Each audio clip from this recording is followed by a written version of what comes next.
Salut, nouvelle future maman, bienvenue à toi pour cette 5e vidéo de ton 2e module. On est toujours donc à Muladhara Chakra et on va parler spécifiquement dans cette capsule du périnée puisque Muladhara Chakra, le chakra racine, est directement relié au périnée et on va voir que le périnée a un grand rôle non seulement durant la grossesse mais aussi pour l'accouchement. Et aussi, il faut en prendre conscience en post-natal. Alors, pour commencer, j'aimerais déjà simplement te montrer un petit dessin du périnée ici que j'ai imprimé. Alors, vois-tu ici, on a le vagin, ici on a l'anus et tout ce qui est en rouge sont les muscles qui appartiennent au plancher pelvien. Alors nous, on va se concentrer sur cette partie ici qui englobe, qui vient entourer le vagin et l'anus en se croisant dans le milieu. Donc ça forme comme une espèce de 8. Ici, voilà, on va se concentrer sur ces muscles-là qui sont un petit peu plus superficiels. Au-dessus, on a ensuite les muscles un peu plus profonds par ici. Mais nous, on va vraiment se concentrer sur ce muscle-là qui vient vraiment entourer le vagin et l'anus en même temps. Et qui vient donc vraiment tapisser le plancher pelvien, donc qui vient en fait comment dire, faire une sorte de hamac en fait pour aller protéger, pour aller soutenir les organes des voies digestives mais aussi les organes reproducteurs. Donc c'est important de prendre conscience de notre périnée dans un premier temps pour savoir si on a un périnée qui est plutôt hypotonique, donc pas assez musclé, ou hypertonique, peut-être trop musclé, ou peut-être qu'il est parfaitement suffisamment musclé, ni trop peu. Dans tous les cas, on va quand même y amener la conscience, donc pour aider à Muladhara Chakra, le chakra racine qui va vous aider à libérer des choses si vous avez des blocages à ce niveau-là, mais aussi ça va nous permettre sur un plan purement biologique d'aider tout le processus d'enfantement. Alors, comme je le disais, pendant la grossesse, si notre périnée est hypotonique, il se peut qu'on expérimente des petites fuites urinaires lorsqu'on va tousser, lorsqu'on va éternuer par exemple. Si on a des petites fuites urinaires, ça peut vouloir dire que notre périnée n'est pas assez musclé. Ça peut être aussi, si on ne s'en rend pas compte pendant la grossesse qu'il est hypotonique et qu'après, suite à notre accouchement, eh bien, on n'a pas pris conscience de notre périnée, on ne l'a pas tonifié, eh bien, en postpartum, ça peut donner encore des fuites urinaires peut-être plus importantes puisque le périnée aura été vraiment mis à l'épreuve avec l'accouchement vaginal, mais ça peut aussi être un prolapsus avec des descentes d'organes, encore plus si on reprend l'activité sportive trop tôt, etc., ou si on porte des charges lourdes, ou si on vient travailler les abdominaux. Donc, on a tout intérêt vraiment à prendre conscience de notre périnée et de le tonifier. Donc ce n'est pas juste de le tonifier, c'est-à-dire de le muscler, mais c'est aussi de pouvoir le détendre, le relâcher, puisque comme tous les muscles, eh ben, on a la capacité de le contracter et de le décontracter. Donc ce n'est pas seulement d'avoir un périnée musclé, c'est pour ça que je préfère utiliser le mot tonique, c'est-à-dire qu'il est réactif. On peut le contracter et on peut le décontracter pour le ramollir, puisque c'est ce dont on aura besoin lors de notre accouchement. Ce ne sera plus de le contracter, mais au contraire, ce sera de le relâcher complètement. Donc là encore, si on a par exemple un plancher pelvien qui est trop tonique, donc ça peut être parce qu'il est trop musclé ou parce que simplement il est trop contracté, surtout parce qu'on a tendance à accumuler aussi beaucoup de choses, d'émotions au niveau du périnée sans s'en rendre compte évidemment, mais si c'est toujours contracté, eh bien au moment de l'accouchement, si on n'a pas pris en amont conscience de notre périnée, eh bien ça peut vraiment ralentir le processus d'accouchement dans la phase d'expulsion, par exemple, de notre accouchement. Alors c'est pour ça qu'on va dès maintenant prendre conscience de notre périnée et le travailler de diverses manières. Alors, je vous invite à aller consulter plus en détail des photos, des documents pour avoir vraiment un bon visuel du périnée, du plancher pelvien, de tout ce que ça implique, de tout ce que ça vient supporter. pour avoir vraiment une belle idée de ce que c'est. Et une fois qu'on ferme les yeux, qu'on veut vraiment y amener la conscience, et ben on peut s'amuser à le visualiser. C'est un petit peu plus facile si on voit un petit peu à quoi ça ressemble. Alors, dans un premier temps, ça serait ça. On va aussi le pratiquer avec des exercices de yoga. Le premier exercice, en fait, il y en a 3 principaux dont j'aimerais vous parler. On va avoir, dans un premier temps, je vais vous parler de Sahajoli Mudra, qui est tout simplement le fait de pouvoir contracter le périnée, mais spécifiquement au niveau de l'urètre. Donc ça, vous pouvez le pratiquer tout simplement quand vous allez à la toilette pour uriner. Eh bien, pratiquez-vous quand vous urinez en contractant l'urètre pour pouvoir stopper l'urine tout simplement, et ensuite vous relâchez. Voilà, vous pouvez faire ça quelques fois, une dizaine de fois pendant que vous urinez pour eh bien stimuler ce mudra, Sahajoli Mudra, et vraiment commencer déjà à prendre conscience d'une partie de notre périnée. Le deuxième mudra qui est aussi intéressant à pratiquer, c'est Ashwini Mudra. Donc Ashwini Mudra, c'est plus au niveau de l'anus, puisque comme je vous ai expliqué, le plancher pelvien vient vraiment englober à la fois le vagin, mais aussi l'anus. Donc, et vraiment, il y a ce lien entre les deux qui se croise dans ce muscle en forme de 8. Donc Ashwini Mudra, on vient spécifiquement contracter plus les sphincters au niveau de l'anus. Donc ça peut être de pratiquer, bon, j'allais dire quand vous avez un gaz, mais peut-être pas non quand vous avez un gaz, puisque on veut que ça évacue, mais tout simplement de refermer les yeux, de se détendre, de prendre conscience de l'anus, des muscles qui entourent l'anus, et d'aller faire des petites contractions, décontractions. Dans un troisième temps, le troisième exercice que j'aimerais qu'on pratique d'ailleurs maintenant ensemble, c'est l'exercice de Mula Bandha. Alors je vais vous l'expliquer maintenant, on va le pratiquer ensemble maintenant, et ensuite vous pourrez le faire le long des pratiques posturales dont je vous ai qui font partie de la formation. Je vais vous en parler. Il y a certaines postures qui sont plus idéales pour pratiquer Mula Bandha. Après, ça dépend vraiment de votre confort, ça dépend de vous, donc c'est à essayer. Ça peut être pratiqué en posture assise tout simplement, ça peut être aussi à 4 pattes, ça peut aussi être sur le dos avec les pieds au sol et les genoux qui pointent vers le plafond pour voilà, tester différents angles, puisque quand on est assis, eh bien on a une pression, on a un poids qui peut-être nous empêche de bien pratiquer, dépendamment aussi du stade de grossesse. C'est sûr que c'est à partir du 4e mois de grossesse que on vient avoir beaucoup plus de pression au niveau du périnée, puisque le bébé grandit, prend du poids, de la place, de même donc tout l'utérus gonfle pour laisser la place au bébé, au liquide amniotique, à tout le placenta, et donc tout ce poids vient créer une petite pression sur le périnée qui va augmenter tout au long de la grossesse et jusqu'à l'accouchement. Donc selon votre stade de grossesse, peut-être que vous allez préférer le pratiquer à 4 pattes ou allongé sur le dos. Ça va vraiment être selon votre confort, selon comment vous le ressentez. Donc à essayer. On peut commencer à pratiquer ces exercices dès maintenant, peu importe le stade de votre grossesse. Et puis je vais aussi vous en parler aussi pour le postpartum, puisque ce n'est pas juste de le tonifier pendant la grossesse, mais c'est aussi de reconnecter avec notre périnée après l'accouchement.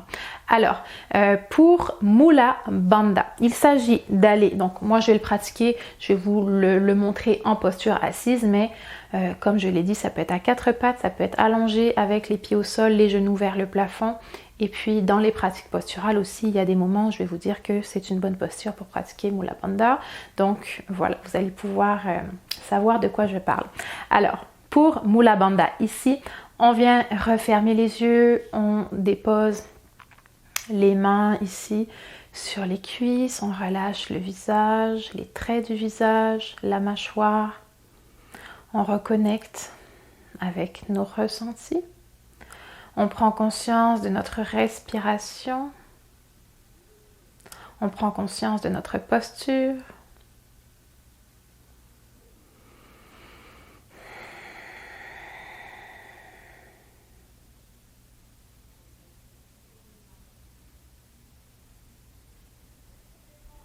Et une fois que vous vous sentez apaisée, prête, vous pouvez commencer déjà par visualiser votre périnée avec ce que je viens de vous montrer, ce que je viens de vous expliquer. En vous concentrant sur cette partie qui vient entourer le vagin et entourer l'anus.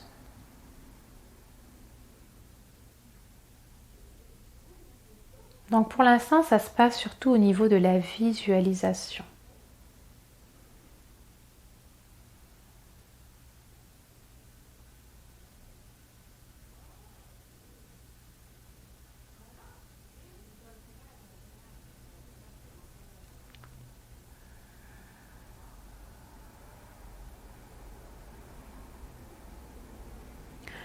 Ensuite, pour l'exercice de Mula Bandha, ça va être d'aller contracter le périnée en remontant. Vous allez avoir cette sensation que ça remonte, comme si on aspirait quelque chose par le vagin. Donc tout vient se contracter à l'inspiration. On contracte progressivement avec cette sensation de remonter. On garde la contraction quelques instants. Et sur une expiration, on décontracte progressivement et on sent que tous les muscles se relâchent et redescendent vers la terre. Et on recommence. Inspire, on contracte. Donc on peut arriver à la fin de notre contraction et encore avoir besoin d'inspirer, donc c'est correct, on continue d'inspirer, de prendre une inspiration profonde et même si notre périnée est contracté au maximum, on garde la contraction, on continue d'inspirer.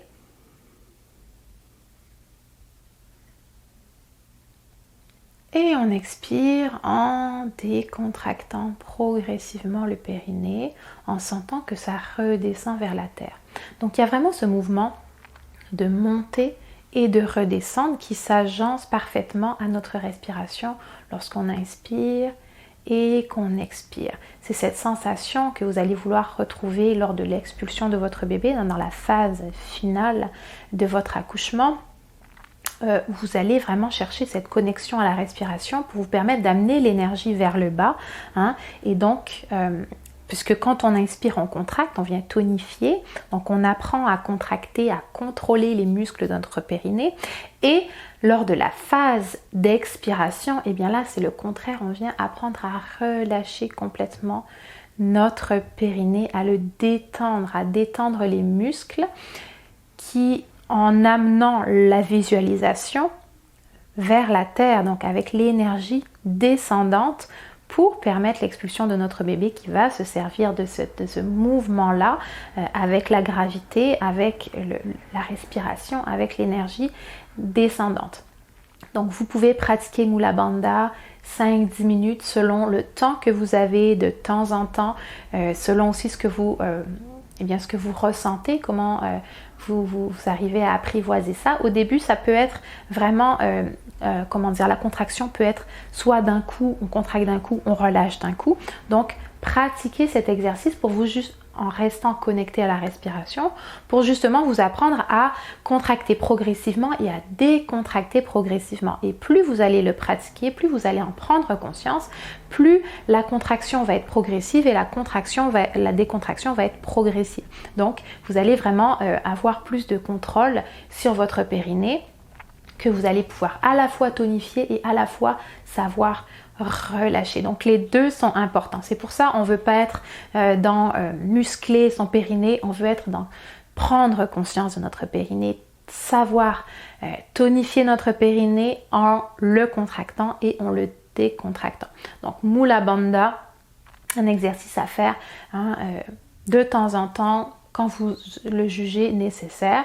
Ashwini Mudra, donc pour l'anus aussi pareil quand vous voulez, et Sarajoli Mudra pour l'urètre qui peut se faire à la toilette par exemple. Ça peut être aussi indépendamment.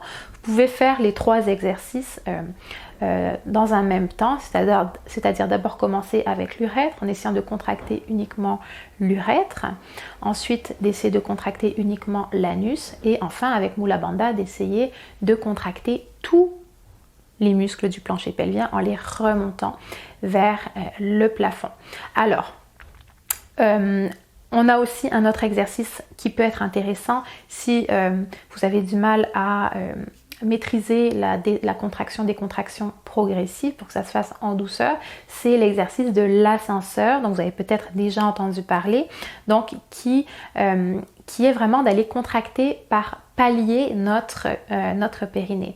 Donc, même chose, c'est le même principe que Mula Bandha, sauf qu'on fait des arrêts finalement.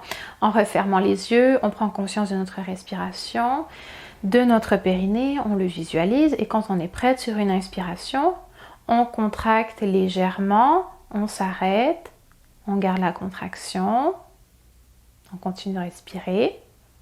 Sur une prochaine inspiration, on contracte à nouveau, on monte au deuxième étage, on continue de respirer, on garde la contraction.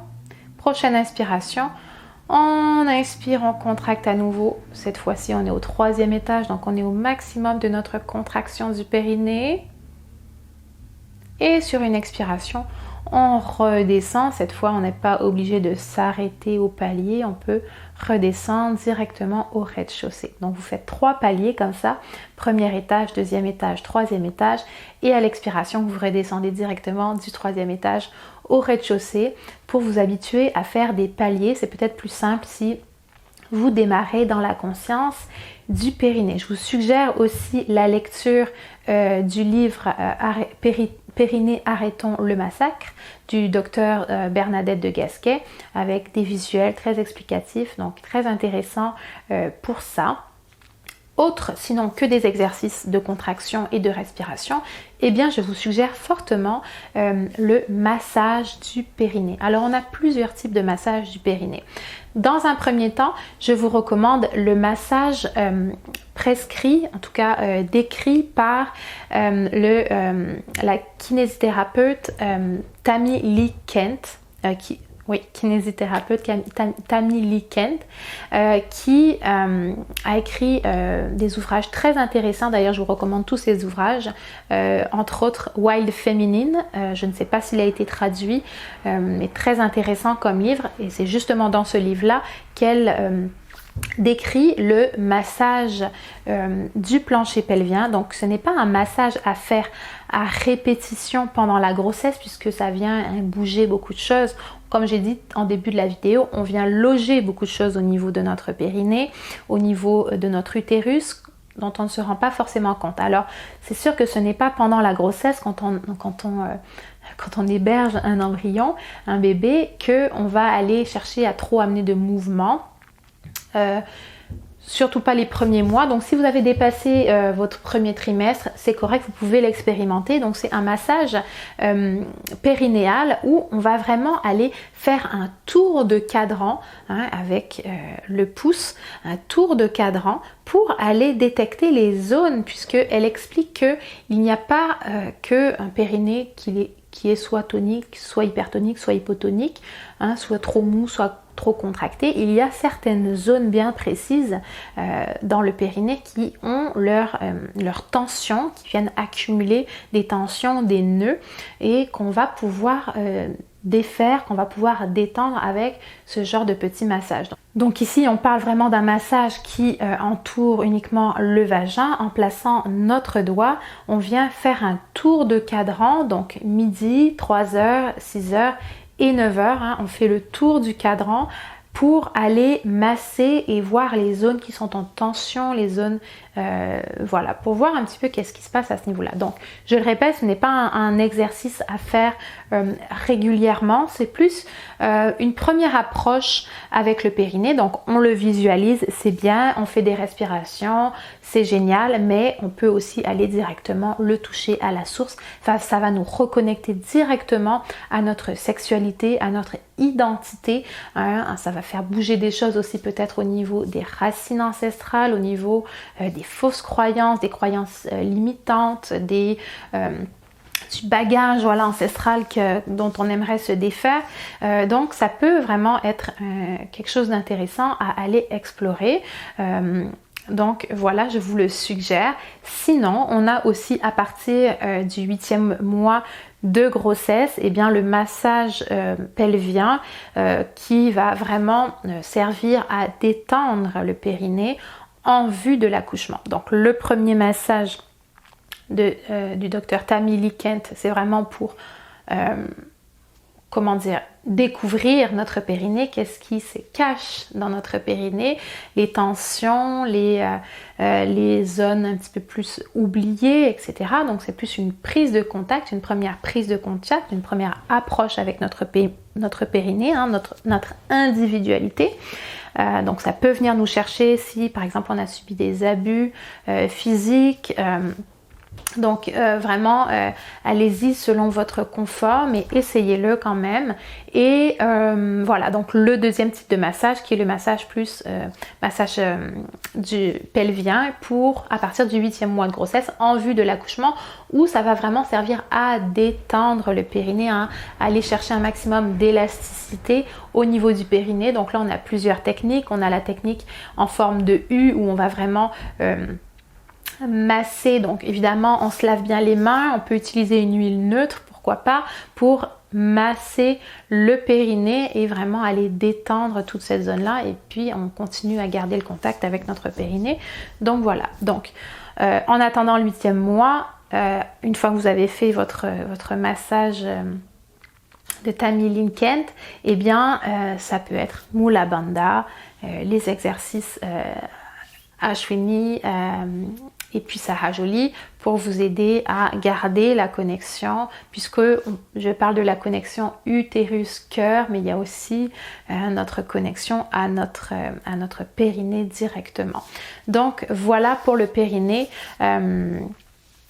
J'espère que vous avez trouvé de la valeur dans cette vidéo, que ça va vous aider à reconnecter à vos racines, à vous ancrer aussi, pourquoi pas, et à découvrir cette zone qui peut-être on ne s'en intéressait pas avant, voilà, qui va vraiment vous aider pendant la grossesse pour éviter les fuites urinaires, pour aussi que ça soit plus, que ça supporte mieux tout le poids du bébé, pendant l'accouchement pour vous permettre de dégager au maximum le passage pour que bébé puisse passer en douceur. Et puis après l'accouchement, eh bien comme je le disais, on va aussi chercher à retrouver une certaine tonicité, une certaine énergie au niveau du périnée pour l'aider justement à se réparer, à régénérer les tissus. Donc là, ça va être des contractions, peut-être pas Mula Bandha, puisque Mula Bandha est plus adapté pour en vue de l'accouchement avec la respiration.